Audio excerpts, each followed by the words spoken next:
Yo, mga Joporms, si Chuboy Jeroma Porma. At welcome ulit sa aking Collectibles channel.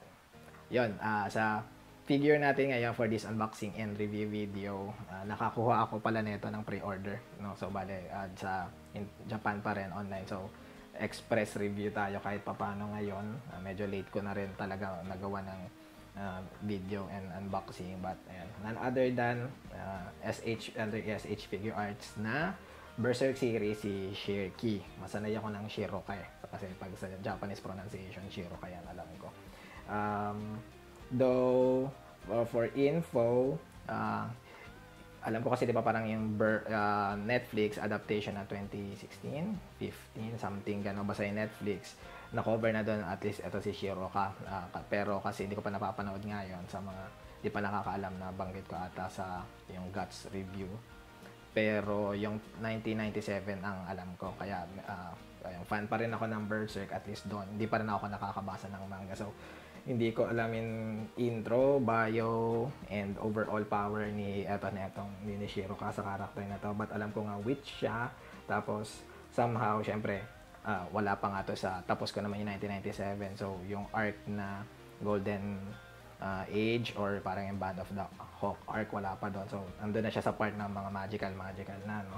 So, kaya hindi ko nga masyadong alam at least yung powers niya dito, pero yun nga, meron covered naman dito kasi meron din tayo ng Figma na Berserker armor na guts na meron doon yung gantong effect niya, parang nagiging parang nag-ghost mode si Shirka. So, meron din siya dito. At least yun yung alam kong power. Tapos, meron siyang staff. Magical staff pa rin ba to? Or witch staff? Hindi ko alam. Pero, yun. So, fan pa rin nga tayo. At least ng Berserk. Kuha tayo nito. Gusto ko nga makompleto. Ang wala lang ako so far na si Griffiths. No? So, naka-pre-order rin naman tayo ng si Isidro tsaka si Zod. So, yun. Ano pa ba mabanggit? Ayun na. Hindi ko na patagalin. Mag-unbox na tayo. So, dire-diretso. As usual, click ko tong left part. Ito yung tanggalin natin. Oops. Natin cutter para makita na natin. Although, marami-rami na rin naman nakapag-unbox na ito. Alam ko na kahit paano na naman yung content. But, tingnan na lang natin sa sarili natin. Oops.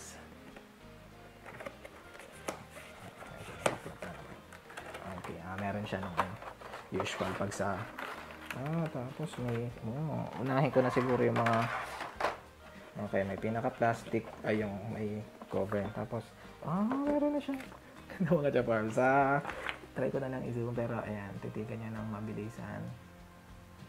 Siyempre Japanese hindi natin masyado maintindihan, but kumbaga tinis na dito si Zod. Ibig sabihin palabas na to ngayong mga mid-October na nire-record ko to ay na-up na talaga for pre-order. So, may karton dito na yung pang backblock na naman. Usual. Okay, kinat konti. Dito na tayo sa mismong figure. Okay, so, ayun. Yung tela na, yung cloth na parang, level dito. Basta part pa rin na parang pinaka, gown pa bang tawag sa ganito or duster. Hindi ako marunong sa term ng pambabae, mga Japan. Sorry, pero ayan, ito yung cloth nga yung nandito sa may bandang at least cowl pa rin, para malaking cowl. Okay. Tingnan lang natin yung feels ni Shiroka. Okay.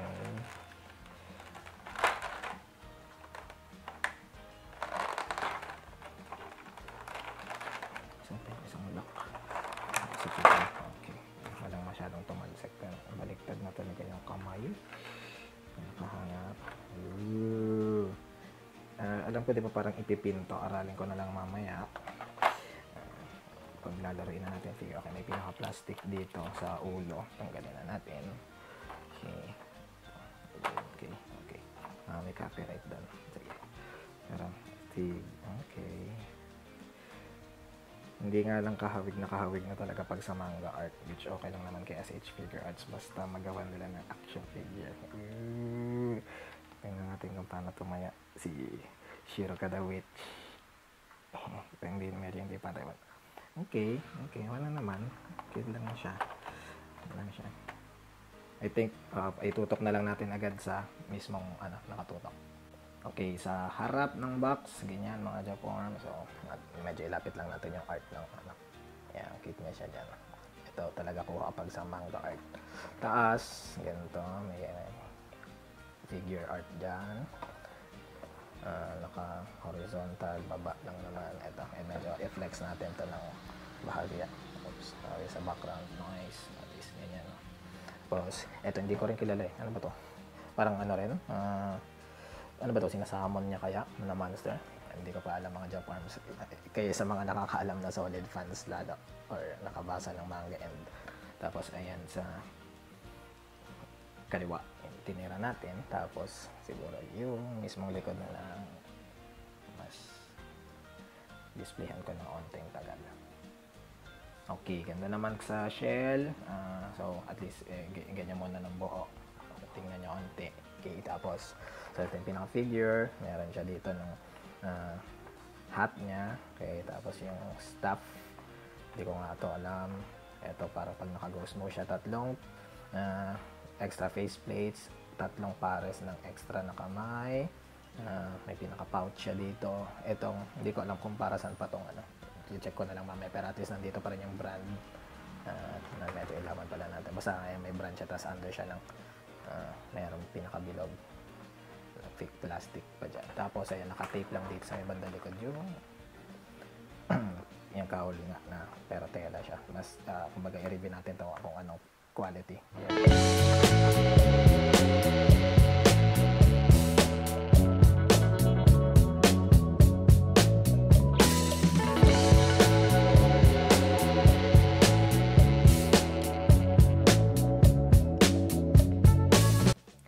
Sa highlights natin mga Japorms, gawin kong tatlong bagay. Yung dalawa, nandito na sa figure na to. Kasi yung pangatlo yung sa accessories, yung ghost mode, no? Kung paano ko siya nalalaro, at least sa akin. Hindi na ako nag-check ng reviews ng iba eh, no? So, okay. Yung unang dalawa, or at least yung dalawa, is una yung hat. So, sa hat, pansinin ko na lang or bagitin ko agad na mapansin nyo. Pag nakita nyo, meron siyang uka dyan na intended talaga na parang mag-shoot siya dun. Yung isang uka na ito is dito sa yung kanang bangs niya, at least kumbaga kaliwa natin ngayon, tapos at least dito. So mag-fit siya, makikita niya naglalaki ng ganyan. Medyo mataas na mataas kasi yung stand ng camera natin. Yan yung pinakadapa niya, pero kumbaga pag nakita niya lapat siya. Although kanina by yung dinisplay ko, parang kaya naman siyang parang ma-display ng nakaganyan. Basta ituon nyo ng paharap yung figure kasi syempre hihilahin ng weight ng likod na ito yung hindi na siya lalapat. So, kumbaga yung bigat nasa likod. So, at least itong pagka-stand ko ngayon, yung sa may bandang paanan, nakaharap yan eh. So, ayan, kinakaya niya. So, kayo, bahala kung photog lang, kaya niya at least suot na suot, yung tipong parang pwedeng i-shot ng ganyan. Actually, parang kaya pa rin ng ano eh, ayan, ng medyo tago. Depende rin talaga kung paano nyo pwede. Parang kaya niyang ganyan, or ito talaga yung tama, nakashoot yung sculpting, pero pwede rin at least medyo kataas. Okay, ganun siya. Pangalawa, yung mismong cloth. Ito, i-review ko ngayon kasi yung dalawa kong guts, at least yung ginawa ko sa full berserker armor na guts, hindi ko yan. Yung review ko doon, hindi ako masyadong nag-focus sa tela. Ngayon gawin natin. Ito, yung siguro yung tela muna, no. Okay naman siya, so hindi ko na to daanan sa accessories, no. Magandang klase rin talaga yung tela. Then, yung buong ano niya, kanto or dulo niya mga Japones, wired yan. Okay, wired. So, at least yan. May ayan, ipapakita ko na yung likod. Ang problema kapag hindi ako masyadong marunong kapag dating sa tela, pero yung parang ilalapat yung style overall, parang hindi kaya pag sa akin. So, pag nakita niya, medyo may tupi-tupi ko siyang ganyan, para lang sa harap ay lapat. Pero kasi masyado nga siyang bubukat naman, medyo i-demo ko yan. Kapag nilapat nyo naman dito, aangat na yun doon. So, tingin ko dahil sa style ng wire na kumpleto siya sa buong anong tawag, parang seam o basta yung dulo, ang nangyayari yan, tumatayo tuloy yung dulo. So, ayun yung parang limitation niya or disadvantage, no? Mahirap gawin pero so, at least kasi dapat by default yung parang ano nga niya, cowl yan, di ba? So, pwede pa rin naman kasi nakikita ko pag sa art, at least ito kasi kapag hindi lapat, pwede mo dapat i-atras yan. Wide naman. Nakakapaglaro na naman ako sa ibang pag yung mga fix, parang kaya naman ilapat pag siguro ngayon ko lang gagawin although chinecheck ko yung mga drawing, tingnan na natin kung parang at least lalapat siya ng maganda-ganda na parang yan. So hindi talaga uubran ng maganda yung style mga Japanese kapag parang nilapat natin siya at either yung likod yung may tutupiin mo para lumapat yung harap, or para paglapat yung likod, etong harap yung aangat. Ganun nga kasi full wire siya. Dapat at least kasi ang design nun, dito lang yung wire para lumapat yun Bagay sa Batman ng Mafex, ganun yung XP ko So, ayun, i-review ko ng ganun. Okay? Tapos, pag nakita nyo rin yung official art, nakikita yung sa ibang reviewers para tinatakpan nila tong pin na to. Itong pin na to, natatanggal yan para masabitan nyo siya. By default, dikit na yan na ganun. Okay? Pero pag ikakabit na natin yung cowl niya na accessories na tela, hihilahin ko mga Japan. May kuko, kaya ako naglalagay ng kuko. Yan. So, parang i-abante nyo siya para lumabas pa rin yung red pearl. Basta button ba yan? Pero ayan, para tapos medyo ididiin nyo siya para dapat nakalabas na sasabitan niya yan. Okay, ganyan yung pinaka-function niya. Info lang sa mga hindi familiar. Huli, itong pinaka-kwelyo, wired din itong hanggang line na to, yung sa dulo na ito. Okay, so yung diretso na to, wired. Ngayon, by default, pag nandun pa sa package, bagong-bago, lapat siyang ganyan. Pero by art nga kasi, dapat at least lutang yung kwelyo niya kapag yung normal.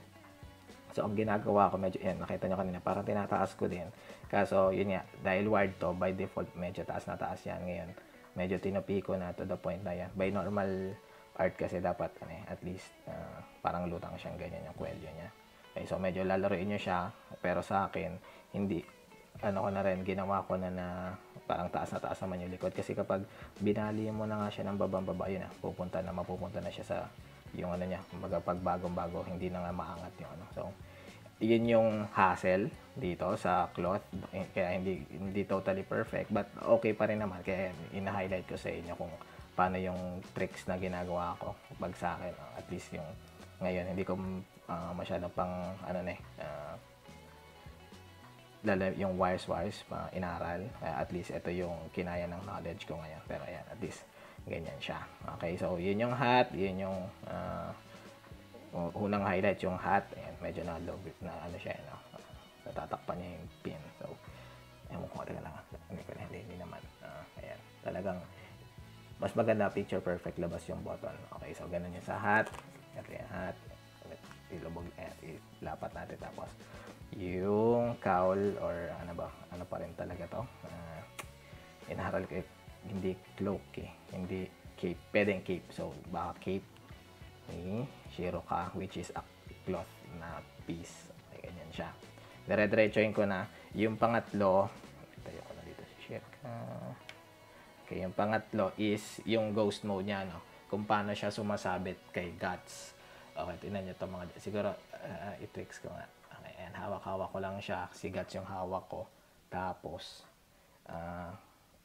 parang naturally sumasabit ba talaga siya? Sorry. Medyo nakatungo pala yung camera natin. Itaas lang natin. Okay. Ayan. Sorry, sabit. May lock kasi itong camera yung stand ko. Sige, ayan. Anin na lang natin. Taasan ko yung brightness. Isa. Ayan. Okay. So, makita nyo na sumasabit siya, Ganyan. Dahil more on sa design ng ghost mode niya na meron siyang couture doon or yung sculpting. Tapos, ang sa akin, ang pinakahinahawak ko siya yung dulo. Ito, parang yung katumbas na itong dulo na to, itong kanto na to, dito sa may left niya, which kanan natin ngayon na at least chest pa yan kung tutuusin. So, parang ugain ko nga lang ng onti. Yung likod, hindi mo na. Yung likod, hindi ko wala na talagang tuon. Ang nangyayari, doon siya kumakapit yung mga tusok-tusok ni Guts, at least sa katawan ni Shiroka, doon yan lulubog. Tapos parang nagpipin din etong kamay doon sa eto nga, parang pag ginalaw ko, medyo sturdy pa nga, ang ganda ng dating, di ba, no? Pero ibitaw mo lang ng onti yan. Bitaw na yan. Wala talagang pin pala. Kala ko may pinipin or something. Teka lang, nagbago ata yung post. Pero, ayan, gagawin mo, o pag sa akin, at least, mapapakiramdaman niya yun eh. Biglang sumasabit na lang din siya eh. Nasabit na siya agad eh. Ang ganda nga eh. So, hindi ko i-demo yung parang ginagawa sa official pics and yung ibang reviewers. Yun ang medyo sinilip ko sa mga ano nila, in-scan ko. Yung pag meron na yung kapa ni Guts. Pero I think kasi yung kapa naman nun, ano pa rin eh, yung lalabas tong tusok-tusok dito, parang doon din kakapit si Shiroka talaga. I mean, habang may kapa, kakapit pa rin talaga siya. Hindi ko alam, parang yung iba nagagawa nila na parang ano ba? Teka lang. Paano ba yung ginawa nila? Kasi ako ganitong level. Parang mas angat nagagawa nila nandito pa. Ayan, parang nandito onte. Pero basta ayan, yung sculpting nito, ano siya, ang galing eh. Nagawa nila na yung lubog-lubog ng chest niya, may dibdib niya. Tatama yan doon. Kapag meron kayo pareha na ito mga Japanese, alam niyo na ano talaga siya. Almost naturally sasampa si Shiroka kapag nakaganyang asta. Hindi ko alam. Yung iba kasi nagagawa na parang nandito eh. Teka lang, tingnan natin. Although, hindi na maganda pag yung kapit ng kamay sa likod. Kapag kahit yung parang yung nasa official pics ni Tamashii Nation sa ni Bandai, ano siya, yung mukha ni Shiroka parang ganito eh. So, tingnan nga natin. O baka dahil talaga sa tilt lang ng camera. Dito ako medyo magtatagal ng ano. Tingnan nga natin. Ito medyo hindi ko inarali. So, i-adlib ko to, or ngayon ko talaga gagawin natin ng live sa recording. Parang dito, I don't know, hindi ko magawa. Pero siguro mag-check kayo ng ibang reviews, parang around ganito nila nagagawa eh. So baka depende, baka mataba yung, syempre may magagawang onting lamang or parang space yung kapa to the point na kayang makapitan kapag ano na siya dyan, nakalapat. Parang gantong level yung nagagawa ng iba eh. Talagang medyo dikit sila mukha sa mukha. Hindi katulad ng ginagawa kong default nasa likod siya eh. Ganyan. May nakakagawa na parang ganito eh. Pero hindi ko naman i-demo na yung may kapa. Nakatago na yung, hindi ko na muna nilabas yung kapa eh. Ayoko rin parang masira or mag-ano dito. Pero at least ganun siya mga Japans. Walang pin.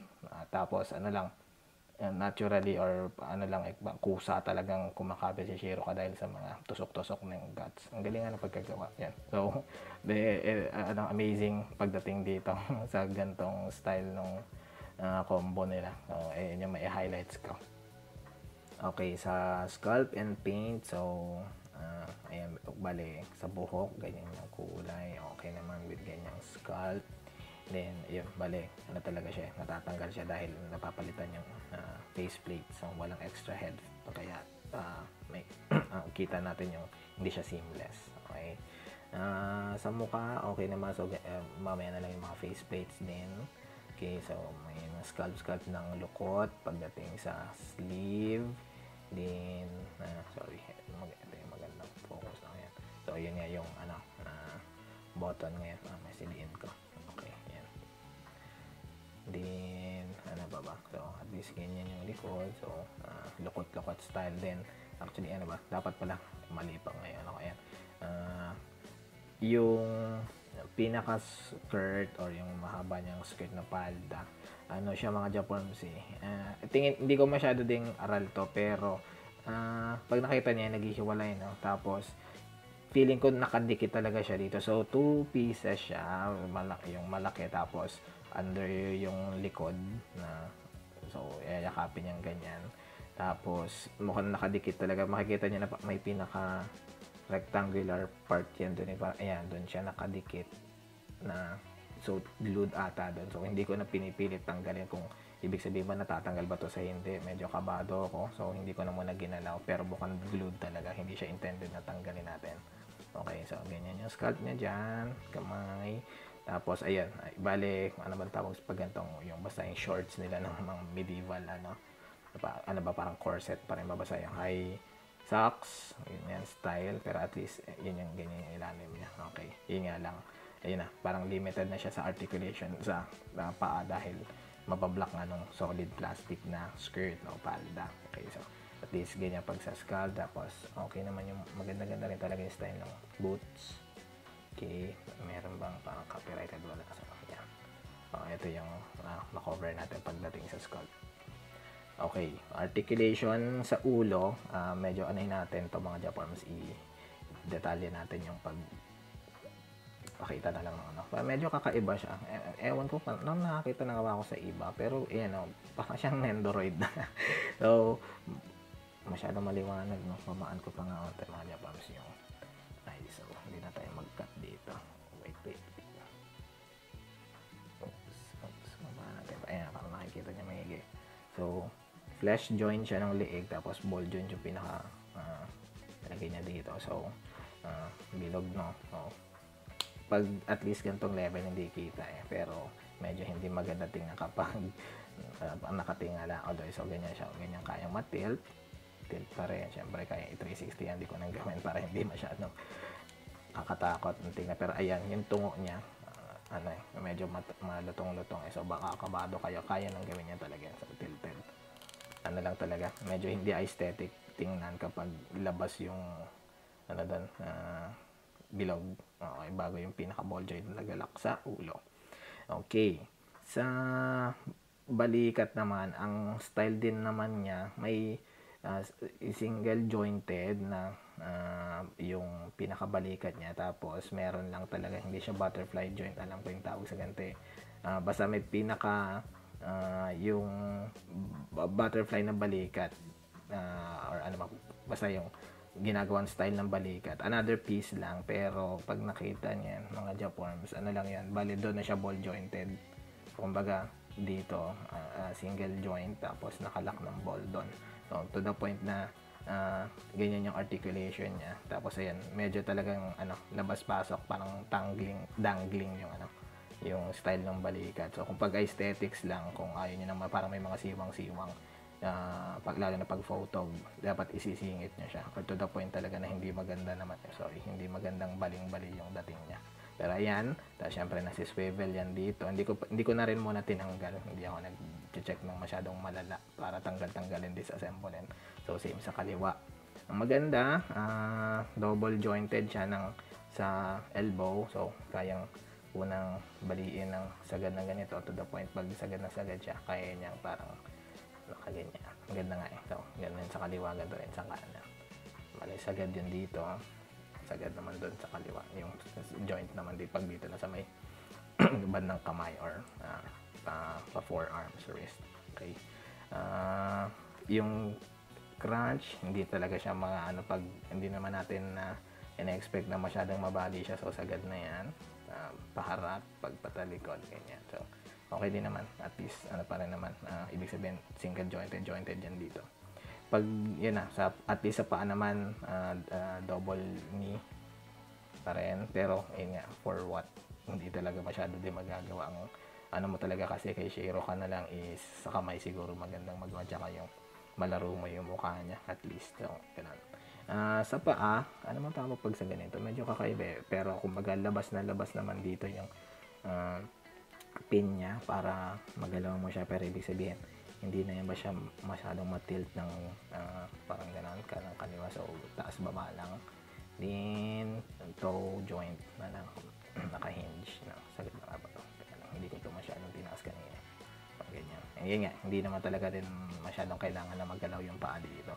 As a figure lang talaga ang habol natin kay Shiro ka, at least ayun, nagawa nga siya kasi kahit yun si Figma hindi niya nagawa niya, so okay na rin yung articulation para sa akin.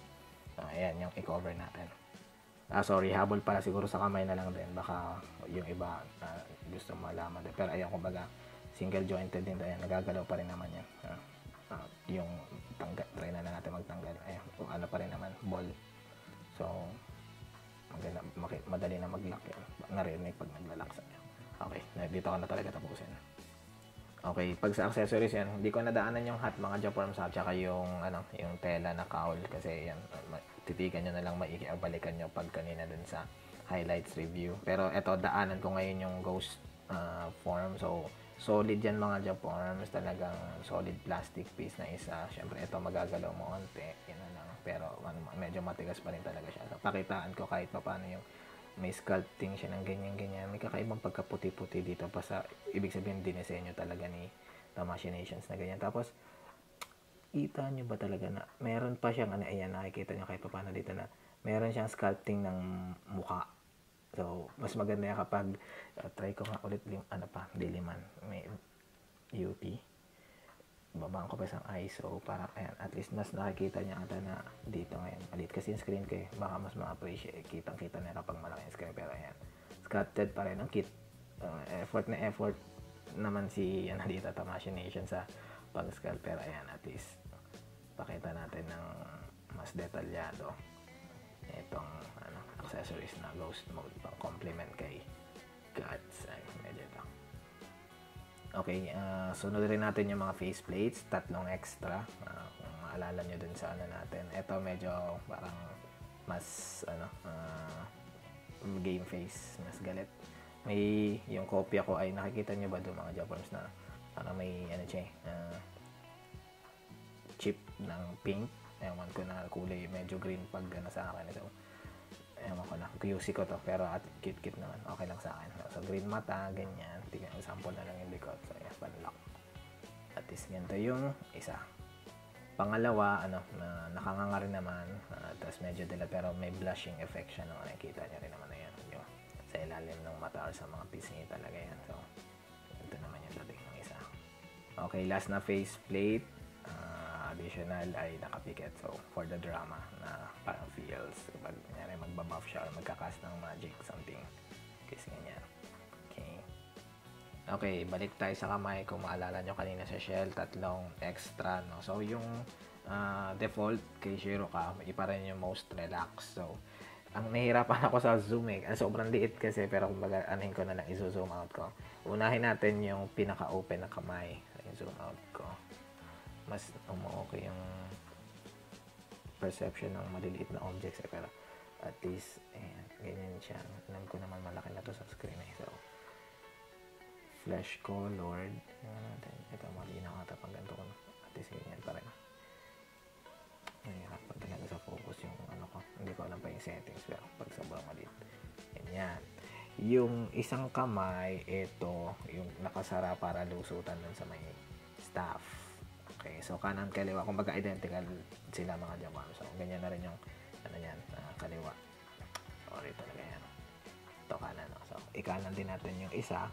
Ito I think kasi sakto nag-review na ako ng mga at least imo-montage. Parang ito ata yung kaya niyang medyo ganyan yung style niya.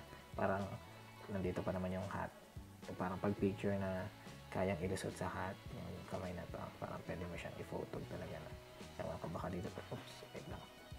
Dapat mo lang sa tayo. Baka parang ganyan siya. At least nakahawakan ng ganun.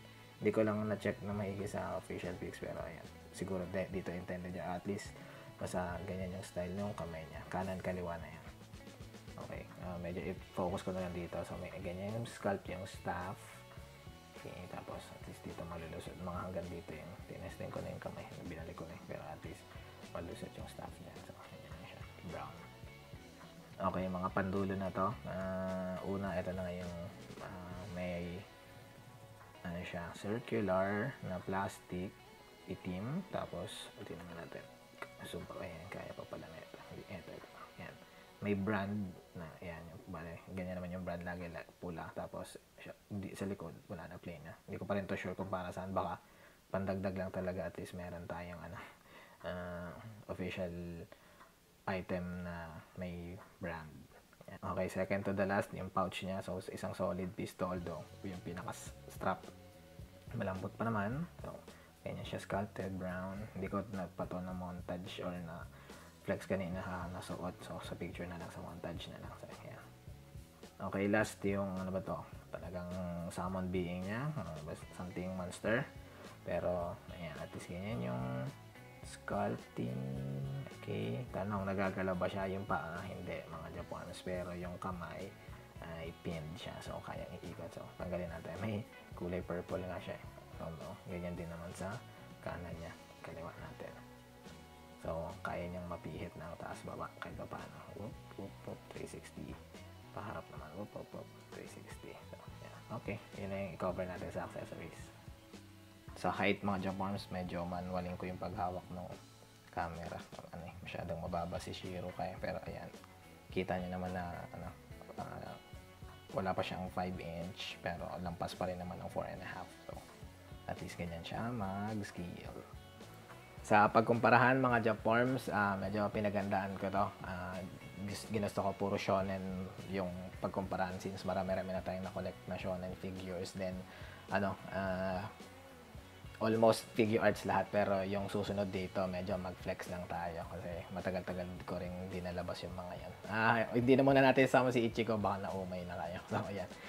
Unang pagkumparahan sa kaliwa, si Luffy ng Dawn of Romance, yung medyo bago-bago lang din, last month lang or August, pero ayan, mukhang mauna pa nga ma-edit to si Shiroka. Late na rin ako, hindi ko na-edit talaga to si Luffy. So ayan, ganyan siya mag-scale dyan. Then, sa kanan, meron tayo na itong, yung Naruto Shippuden na Sasuke. Okay, so ganyan siya mag-scale. Medyo out of box nga kasi, so parang nakatabingi yung abs, pero at least, onti lang naman itutuwid na ganyan siya mag-scale sa dalawang yan. Okay, pangalawang set ng pagkumparahan natin. Parehas Figma, kaliwa, Gon Freaks ng Hunter x Hunter. Din sa kanan, Yo Asakura ng Shaman King. So, meron tayo niyan pareho. Iba yung dating na niyo, malaki-laki yung style, pero dapat kung lumang gawa to kasi para mga 2021, 2022 to si Yo. Malaki-laki na pala to compared sa mga lumang Figma kasi itong Sigon, luma na to. Ayan, halos pantay sila kapag kasama na yung sombrero ni Shiroka. Pero si Yo, malaki-laki talaga. Kahit yung ulo, malaki. Pero ayan siya. Unting comment lang doon. Alright mga Japarms, last na pagkumparahan natin. Of course, dapat naka-ready talaga itong Guts na naka full berserker armor para nga sa photo kasi yun, talaga siya, combo siya nung isang accessories na naka-ghost si Shiroka kasi pang niya yun. Combo yun dito. So, nilabas natin, naka-ready yan, ganyan siya mag-scale. Pag kay, kasama si Guts, si Shiroka. Then sa kanan, ang matangkad na si Kaiju number 8. Kaya na yung onting natin dyan, flex and pagkumparahan. Okay lang. Yun, dulo na tayo. Final thoughts. As a figure, okay naman siya. Medyo limitado lang talaga yung galaw-galaw dahil madamit nga siya. So, kumbaga hindi niya ginawang tela ni SH Figure Arts, kundi solid plastic. So, alam naman natin yan. Limitation na yan ng mismong figure. Pero sa whole package, may mga cute na accessories naman. Kita nyo. Tapos, yun nga, kahit pa paano yung cowl. Hindi ko na muna sinama ulit dito. Pero yun nga, basta yung cowl niya na malaki-laki, tela. So, yun, medyo nalalaro doon. So, almost infinite, na dynamic na gawa yung magagawa doon sa or mga poses or mga bali-bali dahil ma-wire nga yung yung cloth, yung soft goods, ano pa ba? Okay din talaga siya kasi alam ko talaga so far, ito lang yung nasa 112" na action figure pag dating dito kay Shiroka, lalo na Berserk. So, goods talaga. Doon masaya ako para kay SH Figure Arts, ito Machinations na nagawa niya yon. Pero by figure itself, overall, okay pa rin naman. So, at least, mataas pa nga rin. Baka to matataasan yung iba. Pero gawin ko tong 8 out of 10. Okay pa naman din talaga siya mga Japorms eh. Cute pa rin. Hindi naman totally parang masabi lang na magawan ng main characters, action figures, yung Berserk parang pucho-pucho lang. Hindi naman. Maganda pa rin talaga. In-engineer naman ng maganda. Yun nga lang, talaga napalimit niya yung galaw ng paa. And some point, hindi yan lapat na magawang parang relax na dikit sa hips yung kamay dahil nga solid plastic piece din yung bandang sa may bandang sleeve sa kamay. Okay, yun lang. Ano pa ba masabi natin? Okay naman, satisfying pa rin naman, lalo na kung fan ka ng Berserk. Pero kung hindi, siguro mas mababa magiging rating nung owner na mag-collect na ito. Okay, yun lang. Dito ko natapusin yung review natin for this time. Again, kung nag-enjoy ka, paki-help na lang sa pag-like ng video na to. And kung di ka pa nakasubscribe, please subscribe. Salamat sa panonood. Kita-kits sa susunod na video.